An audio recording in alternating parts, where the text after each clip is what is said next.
Believers. In today's video, I am doing the books I plan to munch this month. This video is a little bit late because I wanted to put it up last week, but because last week was International Women's Day and I decided to do the women's tag, I am putting it off to this week. So it is already like the 10th of March and I have already started to munch these books, but let me tell you what I am currently munching and what I will continue to munch for the rest of this month.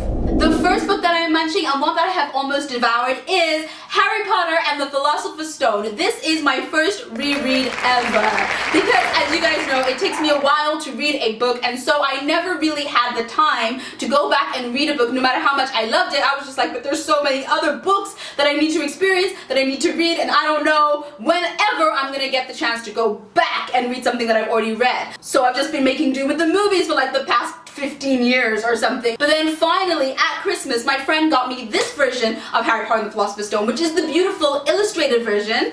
Look at that. These are just a few. This one is one of my favorites. This one is just gorgeous. So I feel like I don't need to tell you what the Harry Potter series is about, whether or not you've read it or watched the movies. I feel like everyone kind of has a gist of the boy wizard who has to fight another greatest, evilest wizard of all time. So yes, I am starting my reread of the Harry Potter series with Harry Potter and the Philosopher's Stone illustrated version. However, I do not have the other illustrated books, and so I have to wait until I get them. So to continue in the same vein of like magical, awesome wizardry, magic madness, I am going to read the sequel to The School for Good and Evil, which is The School for Good and Evil, A World Without Princes. As it's a sequel, I won't spoil it for you or give anything away, but I'm hoping that the second book will be as topsy-turvy and fun as the first book, and I hope to devour it as quickly as I did the first book because that was like 3 or 4 days, which was great for my reading schedule. And this one says, one best friend, one true love, choose your ever after. Ooh. Now I feel like that sounds intriguing if you haven't read the first book, but if you have read the first book, it's even more intriguing. The third and final book I will be reading this month is one that I have seen everywhere, on Instagram, on Twitter, on BookTube. Everyone was talking about this book and saying it's great, and I've had it on my shelf for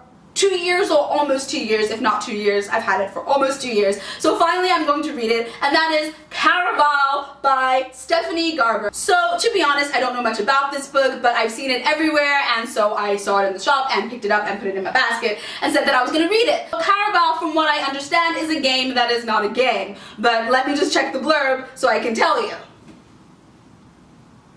I never read the back of this! I just read the back of this to tell you about it, I don't know how I did that. I don't know how I didn't read it sooner. But anyways, wow.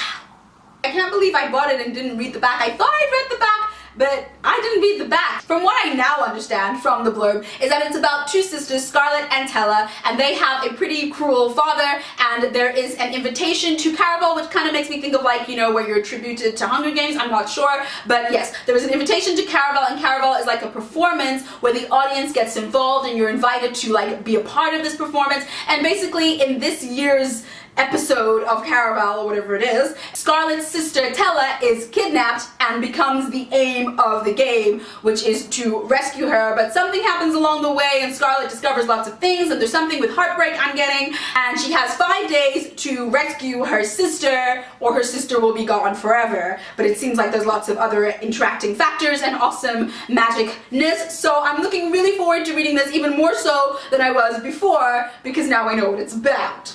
And that is all for the books I plan to munch this month of March. And I've said it before and I'll say it again, if you like YA fantasy with other portals, other worlds, and different versions of you in that world and magical wars, then please click the link below to get a free copy of book 1 in my YA fantasy series sent straight to your inbox, and please consider leaving a review if you read it and enjoy it. And that is all for today. Until next time, I'll see you. Bye!